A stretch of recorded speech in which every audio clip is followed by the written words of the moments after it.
Welcome to the Salmon Runs YouTube. Enjoy the video. You start by standing square to the door and confirming the correct key, fob, or code in hand. Insert the key or present the fob with a steady motion. If using a keypad, wipe fingers and enter the code deliberately. You do this to align tumblers and sensors precisely so the mechanism can respond. Once done, hold steady for a second to let sensors register. If you hear resistance, do not force. Instead, recheck alignment and your input to avoid damage. You now apply steady pressure to turn the key or rotate the thumb turn. Aim for a smooth 90-degree motion so internal gears mesh without grinding. If you feel a catch, back out slightly and retry. This prevents broken keys or stripped gears. With electronic locks, watch the LED or listen for the motor click.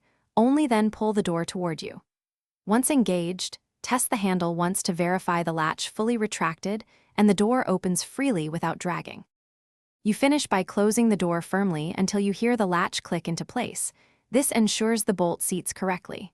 Once closed, test the handle and relock the door to confirm the lock cycles through both locked and unlocked positions. Make sure the strike plate is aligned so the bolt enters straight.